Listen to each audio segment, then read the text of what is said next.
Hi everybody, I'm Dr. Amelia Aldeo. I'm a Yale-trained clinical psychologist, and I'm also a former research professor at Ohio State. I used to be the director of a lab studying anxiety and depression. And today, in Therapy Corner, I want to answer a question that people have been asking me forever. How to find a good CBT therapist. And since I started the channel a few weeks ago, it's unbelievable how many people have reached out asking me for help with this. And the reason is because it's really difficult, right? CBT is a very popular brand, so lots of therapists will put on the website that they're CBT experts. Some of them spent years training, they went to the best programs, they sought out the best mentors, and they actually spent years and years practicing. But many others just went to a workshop or a class and they claim to be a CBT expert. And there's really not an easy way for the public to tell, right? So today I want to help you figure out who's a very good CBT therapist, who's an okay CBT therapist, and who's a total fake that you need to be avoiding. I wish the answer were simple. It's not. I'm going to be sharing with you 4 steps that I share with people over the years and that everybody has found very helpful. And if you find yourself to be too anxious, too depressed, too stressed to go through the steps, ask someone for help. It's not uncommon to not feel motivated or to feel overwhelmed about finding a therapist. But when we need a therapist the most is when we also tend to feel the worst. So seek out help from people in your life. A friend, a significant other, a family member, a coworker. Show them the video, show them the steps, and ask them for help. So you may wonder where I am. I'm actually in Central Park. I live in New York City. I woke up this morning, it was a gorgeous day, so I decided to go and make the videos outside so I could show you guys a little bit of nature. So I hope you enjoy it, and apologies ahead of time, if you hear the birds, and we're also right by the water, so you might hear people in their boats. I'm gonna try to do my editing magic later on today and try to reduce that noise, but there's so much I can do, so fingers crossed. So the first thing that you want to know is about the training of your therapist. And what you're looking for here is their PRACTICA or their internship experience. What's a PRACTICA? What's an internship? This is basically the type of training that involves working directly with patients, right? So when we go to grad school, whether we get a PhD or a PsyD or a master's degree, we do 2 things, right? We take classes, but then we actually go and practice with patients. And we do it under supervision of an experienced licensed professional, right?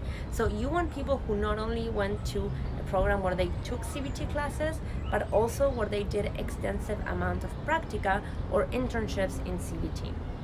And here the degree matters a lot, because when we look at people who have PhDs versus PsyDs versus master's degrees, we see some shocking differences.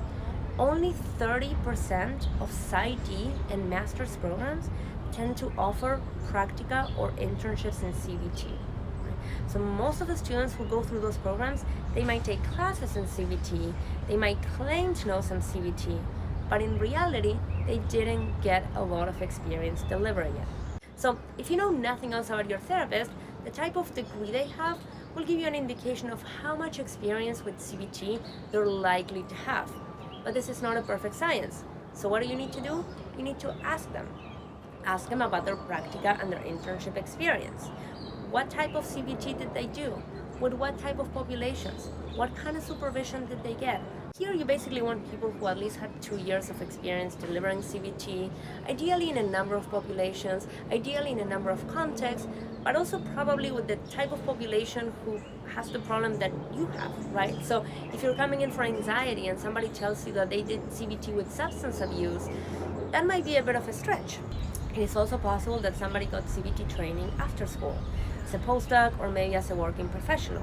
So here you want to make sure that they got the right kind of training, the hands-on training that resembles practica or internships in grad school, right? So you want to make sure that they deliver CBT to real patients in the real world under the direct supervision of a CBT supervisor. And what do I mean by direct supervision?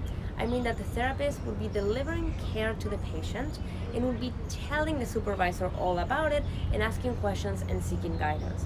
And the supervisor in turn would say, yes, I think this is great, you should try this other thing. What about this? What if the patient is also suffering from this problem? How do we tackle this? Have you tried this technique? And so on and so forth.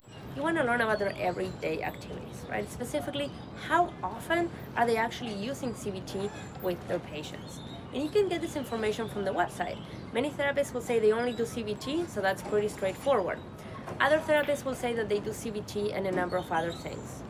They might even call themselves eclectic or integrative. And don't get me wrong, I think there's a lot of really good stuff going on with integrative therapy. Some people do it very well. But the majority of people who claim to be using these approaches, basically they just know a little bit of everything and not a lot of one thing. So if you're looking for deep expertise, I would focus on people who do CBT most of the time. And if it's not clear from the website, ask them what percentage of their clients are getting CBT from them. Is it 70, 80%? That's great. Is it closer to 10, 20, 30%, even 50%? I don't know. I would probably not think of them as an expert. So the last thing is that you want to make sure that your therapist not only does a lot of CBT on a regular basis, but also that they do it well, that they deliver high quality CBT. So in my What is CBT video, I cover 4 principles of CBT. You want to make sure that a therapist covers them all. The first one is collaboration with the client. You want to make sure that they're going to be working together with you to understand your problems and to come up with exercises and to come up with various kinds of things that you can practice in therapy, but also at home.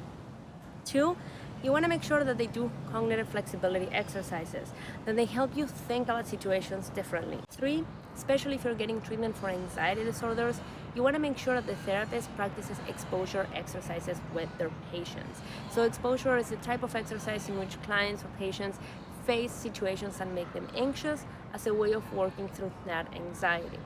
And we know that less than 30% of CBT therapists actually practice exposure. So this is very, very important. It's a key differentiator between really good therapists and not so good therapists. And 4, you want a therapist who's going to be giving you homework exercises. CBT is all about practicing at home, so you want to make sure that they're giving homework exercises to most of their patients most of the time. So I hope that you guys try the tips and I hope they work. So please let me know how it goes by leaving a comment in the section below. And as always, don't forget to like the video and subscribe to the channel. And we need help growing, so if you enjoy the content, please share the video with friends, family members, co-workers, really anyone in your life interested in mental health and in therapy.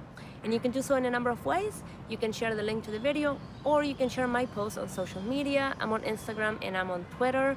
I'm Dr. Amelia Aldao in both. Thank you so much, and I will see you guys next time. Bye-bye.